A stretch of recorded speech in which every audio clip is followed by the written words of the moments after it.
associations, the various ones, and that's the fear. For years and years, about every decade, council, in whatever capacity was, said, please give us your neighborhood plan. Now, all of a sudden, through great capacity in this building of the future, they're talking about corridor plans, they're talking about connect also, they're talking about a litany of things, so your average person doesn't understand where this fits in the system or how it can correctly be. And I think the first part that any of us are gonna do that get elected is establish the public trust. I mean, because that's the thing, we have created such a bureaucracy that people don't feel, not only that they're being heard, but that they're being spoken to truthfully and respectfully. You know, I've done work with Caritas and Goodwill. So I was a representative for ECHO, which means I worked on cheap housing basically. We had a bunch of people that were homeless in other capacities. We had returning veterans. We had people that were chronically homeless, you know, and what do we do with this mass of people lost? It's great that we're having people come, 120 a day, but we're still gonna have these segmented people here, and there still needs to be a plan for everybody to be involved and everybody to have a capacity where they can live and flourish. And I've been to other districts, other district meetings. We are not the only one that are speaking about these corridor issues and have fear about the neighborhood plans. It's throughout Austin total. So we definitely do need more information and to reestablish that public trust, and I think I can do that. Thank you. Now, as Stephen told you, we started out as an acronym, Austin Next for Urban Rail Action, which we are still very much interested in more and better public transportation. That's one of the pieces of our platform.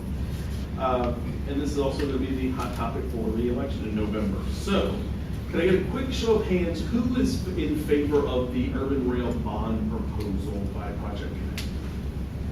The current? The current, the one that will be on the ballot in November. So I'm going to ask, it's Melissa's turn to start, so I'm going to start with you.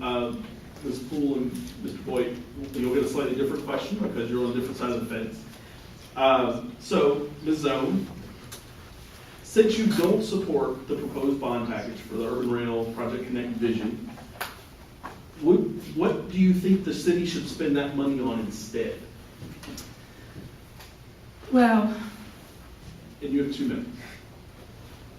I'm not quite sure that we should be doing, that question's a little bit hard. The reason why I don't support the bond is that it should have been separated out. We should have, if you were wanting to do road improvements along 35, that makes sense. Allow the voters to vote on that, and then vote on the rail project separately. So that I'm opposed to. The rail line currently, how it lays, so a lot of you know, as a county planner, I was one of the original people who provided data to the city for those numbers. And the numbers do not show that we saw, before it was even brought out to the public, the alignment that's there today. And I could have easily had supported and been comfortable with the alignment today if it had went to the airport. Because that makes sense. We could get on at Crestview, my husband and I could change at Hancock, get down to the airport. That's a useful route, it makes sense. But as a transportation planner, you cannot move forward and put a rail line for something that's gonna come 10 years down the road and hope to be developed when you have a strong need and population that are begging for it now. And you can't do that as a public servant. You have to have good conscience and say, if I'm using your money today, I want to make sure you're getting the benefits. The people who are coming 10, 15 years down the road, they can then contribute for the next rail line. Mr. Boyd, since you do support the proposed bond package, can you explain why it's worth it to the voters of Austin to build a more expensive rail line that maxes out the city's bonding capacity, and why that's significantly better than implementing a Metro Rapid style bus service along the same route until the development that's been promised to us occurs? So, first off, the maxing out capacity is a bit of a red herring. every time you have a bond election, you go up close to your capacity, because the way the bonds work is we pay off, we're selling, we offer bonds, and we pay off bonds every year. So we've got a rolling capacity, tax base hopefully is growing, as we've been very lucky in Austin when it goes, and we get additional capacity. So the expectation is, we're using the capacity we have now. We expect we'll have more capacity in 2018 for another general obligation bond. So this project is, we've spent a good number of years. With my work with Alliance Public Transportation, I've been actively involved in discussions around urban rail since the 2000 rail failed. And we have gone back and forth, and we've looked at a number of different routes. And over the last 2 years, really, we put together this plan.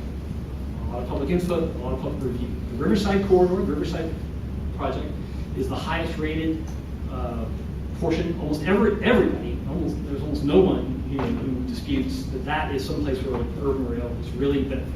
Going from the ACC campus on Riverside, coming into downtown. The northern portion has a lot of merit as well too. It's going to connect the Convention Center, the new medical school, UT campus, and create a new station at the Hancock Center, and go on up to Highland, where we're going to see in a couple of weeks about 6,000 plus new ACC students at the campus there as it's operating. Later this year, the first of the apartment complexes around that is moving forward too. It would include a stop to help serve the county's campus on the airport. And I'd say the reason it's not going to the airport, on Airport Boulevard, the reason it's not going to the airport as part of the first phase is because while it seems like a good plan, the planners who've looked at the numbers say that airport traffic is not justified as part of this, that actually the overall ridership would be reduced if we included this faction to the airport. So the plan is for an extension, if we can get them, we can easily extend the rail out to just past 183, and then there's funding available through the airport fees to then build it from the airport boundary 183 to the terminal. Let's talk about the growth potential of the northern section from the river up to Highland Mall. I'm going to give you 1 minute for a follow-up. Sure. Okay. Why has that development not happened on the red line that we currently have? Where's the precedent for that growth to follow those tracks when we have the red line that Meander is currently shrinking their TOD area up there, and I just drove by there for the first time this past weekend and was kind of surprised at how desolate it is up there. I work next to Lakeline, not a whole lot going on there, and I live by Crestview Station, where ACC is nice, but there's still a lot of room there, and that's not new. So what makes this chunk such a sure thing, whereas the red line hasn't quite panned out the way it was promised? Yeah. Well, there are no sure things, and if we remember, we've had a recession.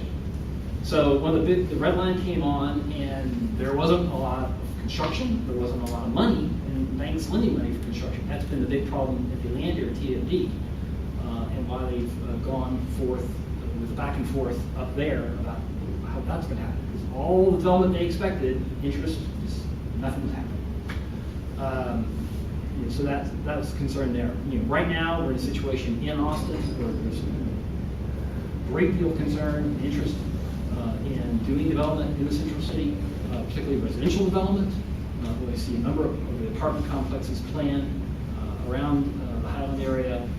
The county has the track there at the former Holiday House site at 53rd, where they're looking perhaps doing a multi-use facility that would provide affordable housing.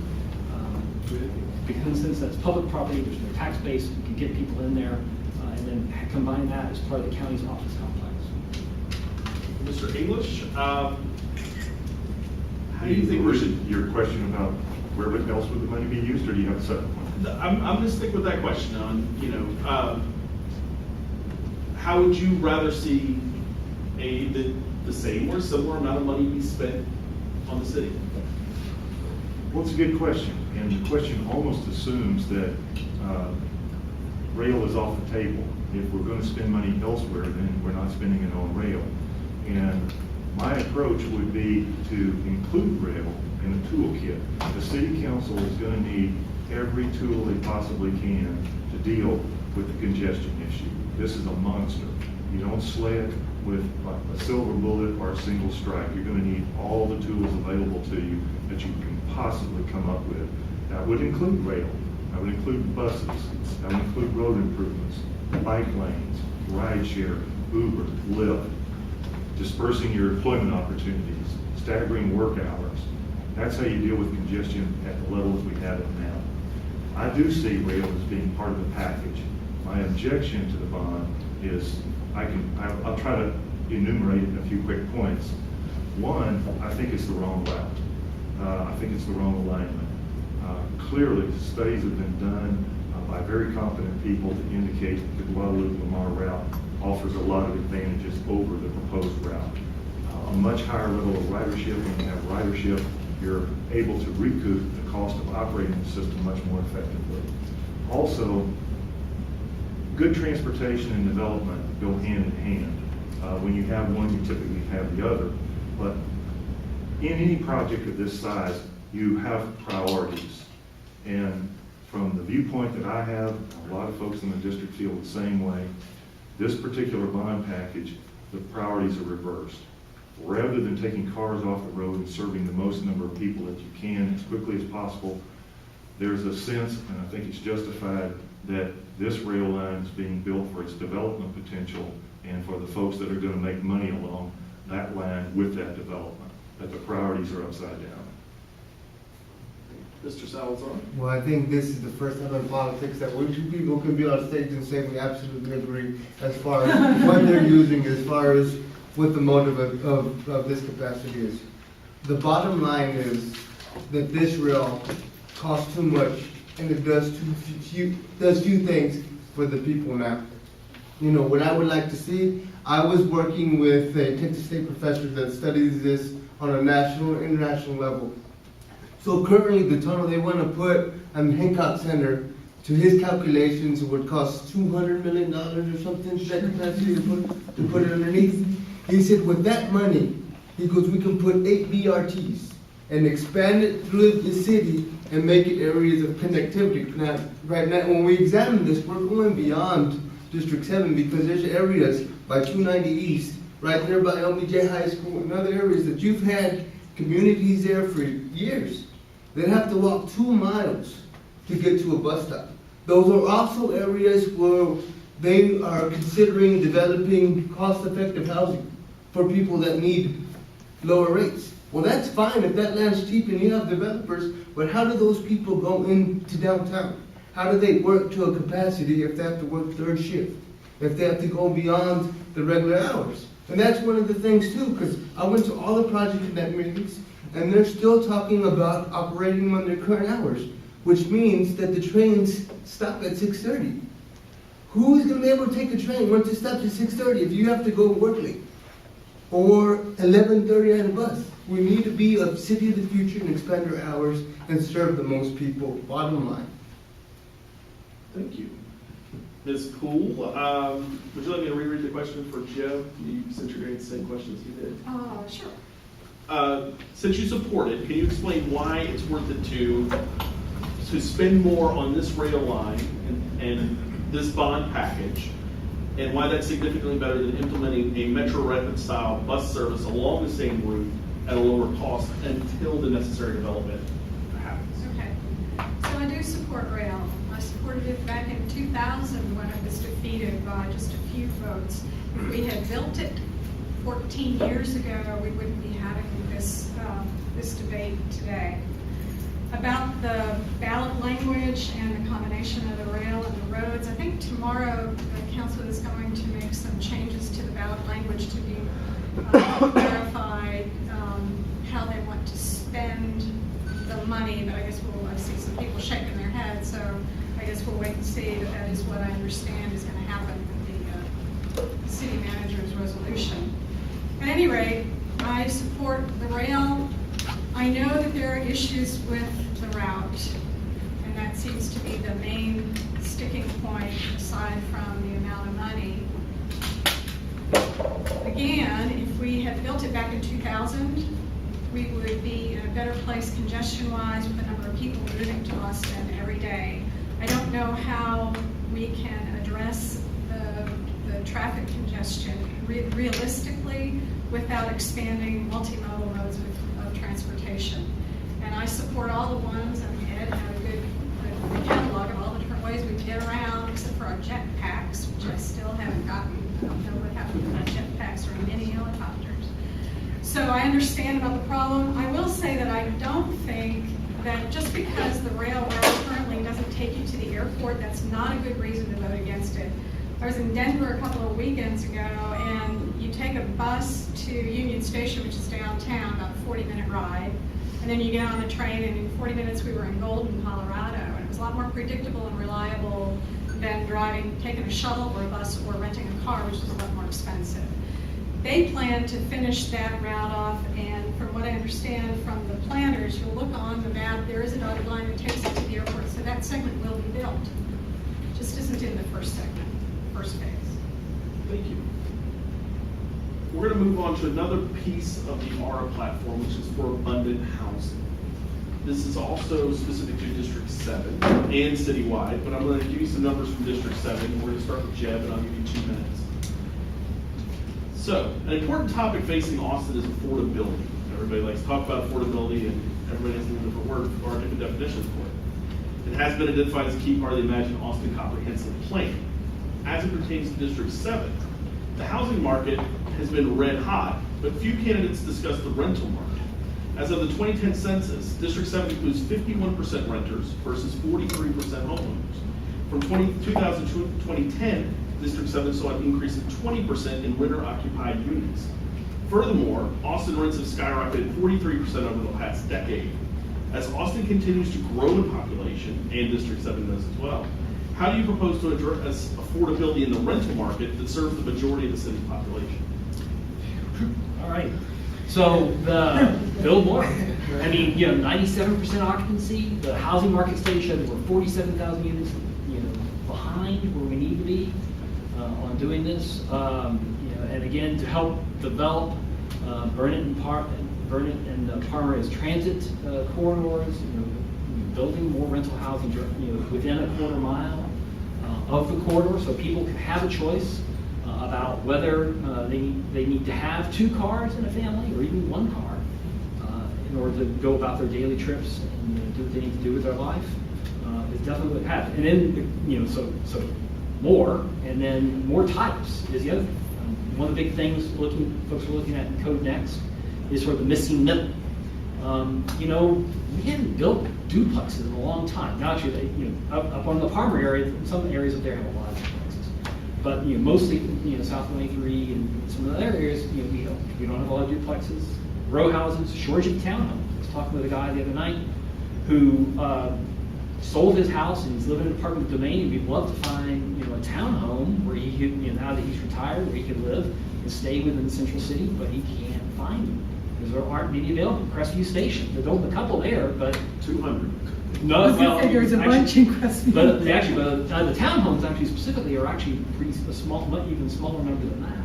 So we need to find new opportunities, and there aren't many greenfield development opportunities like we see in Crestview, or redevelopment opportunities at Crestview like that.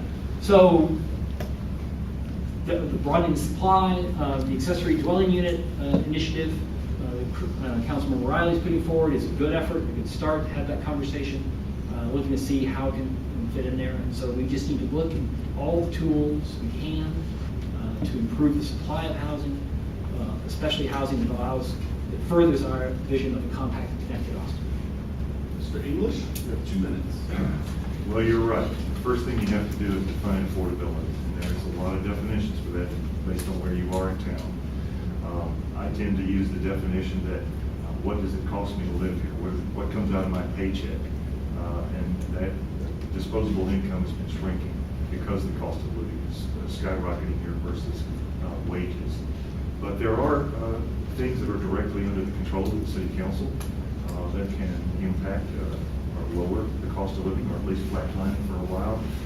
That's property taxes, and property taxes can be dealt with in a number of different ways. The one that's popularly discussed, the most commonly mentioned these days, is the homestead exemption.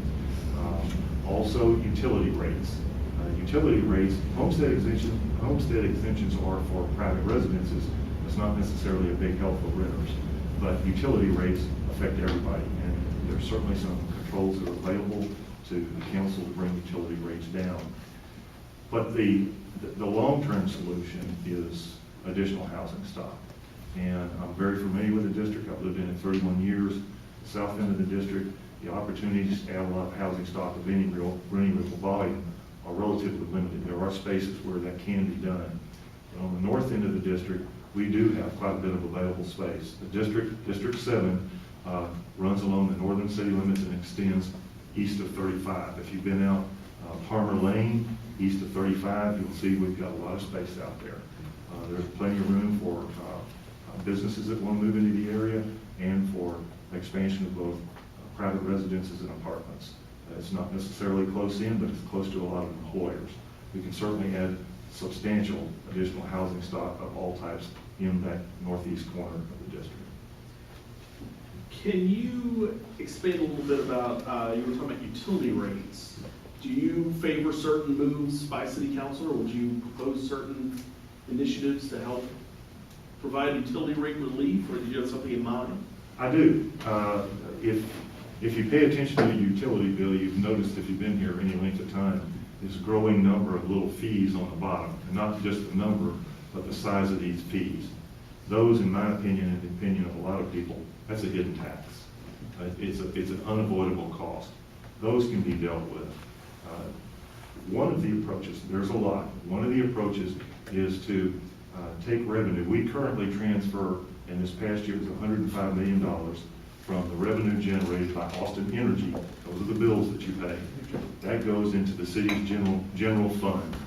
And what I would like to see to deal with the escalating cost of water and the impending drought fee that you're going to see on your utility bill, I'd like to see a small portion of that money that's transferred from Austin Energy to the general utility fund used to abate some of those ever-rising fees that are tacked on the bottom of your bill. We can do that. We have a growing source of revenue as a growing city. We can take some of that money, a small portion of it, and flatline or reduce those fees that are tacked on the bottom of your utility bills. Mr. Salazar? Well, I can say I worked on this issue particularly for 10 years in areas with Goodwill and Caritas. We like to say this term affordable housing, but we need cheap housing, honestly. Because what's now affordable was not what was affordable 5 or 10 years ago. So, and that's the thing. We kind of wanted this, when Whitwin and that capacity came in, they came up with this idea that density equals progress. And it does to a short capacity, but for long term, for people to grow, for expanded families, when you become older and getting ready to retire, then you get on fixed incomes. And Ed is absolutely right about the transfer of the money to the general fund. So when I was working with Caritas, you had renters that whatever minor emergency would occur, that their budgets were to such a capacity as far as how much they paid for rent, that if a car broke down, that if something happened, they were literally at risk of being homeless. So what did they say? They said, okay, all you nonprofits, community, the city of Austin is going to give you $6 million or $7 million to help people pay rent, to help you pay this, but it's from the same entity. They're not regulating their rates, and they're basically taking money from the left hand and giving it to the right because of the same group of people. That makes no kind of sense. What would make sense is build affordable housing. Make sure it's at a baseline, because you know what your average incomes for your populations are, and build connectivity so people can go in there in a public transportation. I absolutely agree with that. There's places to move, but you're assuming all those people will have cars. And that shows that at least 25% of our population do not have vehicles. So we need to have connectivity and cheap housing, or none, to be more effective and progress in the future.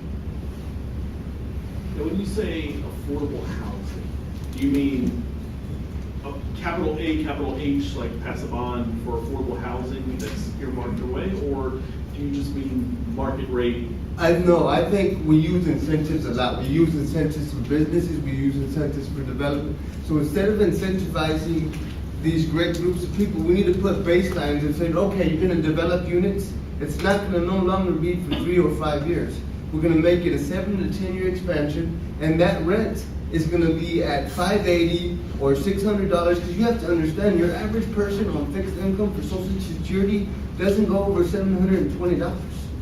So we have to make, so that doesn't leave a lot for room or food or those capacities. So we need to get the actual numbers and keep it at those levels.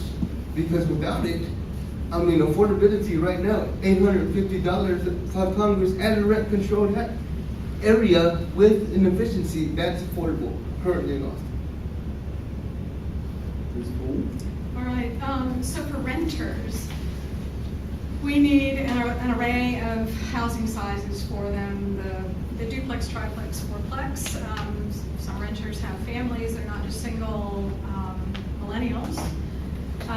So if we looked at Burnett Road and the corridor with the concept of town centers, and we were able to, and I'm talking Burnett Road all the way up north of 183, where there is more land available. If we looked at the town center concept and did a step down with the size of the housing, where it's denser in the center and then steps downward where it's compatible with residential or the less dense housing around it.